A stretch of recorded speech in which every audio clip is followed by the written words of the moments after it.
যত বেশি মানুষ জানাজায় শরীক হবে মৃত ব্যক্তির জন্য তত বেশি লাভ হয়, কথাটা কি ঠিক? আমার জানাজায় যদি ফাসেক ফাজের বেশি সংখ্যায় উপস্থিত হয় তাহলে আমার ফায়দাটা কি হবে? কিন্তু যদি নেককার মানুষ উপস্থিত হয়, যেমনটা ইমাম আহমদ ইবনে হাম্বল রাহিমাহুল্লাহ তার বিরুদ্ধবাদীদেরকে বলেছিলেন, বাইনানা ওয়া বাইনাকুম ইয়াউমুল জানাইজ, আল্লাহু আকবার, যে জানাজার দিন বোঝা যাবে, প্রমাণ হবে, হ্যাঁ প্রমাণ হবে কে আল্লাহর কাছে বেশি প্রিয়। তো আল্লাহর কাছে যিনি বেশি প্রিয় তার জানাজায়ও প্রিয় লোকেরা আসে। দেখুন, তো এই জন্য যে আমি একজন নেতা যে তিনি নামাজ কালাম পড়তেন না, তারা জানা যায় ফাসেকদের অনেক একেবারে সংখ্যাতিসংখ্য, যেই সংখ্যাকে গণে শেষ করা যায় না, এরকম সংখ্যায় লোক হলো, তাতে লাভটা কি হলো?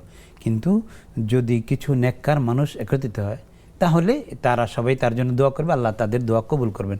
এই জন্য ফাসেকদের বেশি সংখ্যা উপস্থিত হওয়ার চাইতে নেককারদের কম সংখ্যাও তার জন্য কল্যাণকর।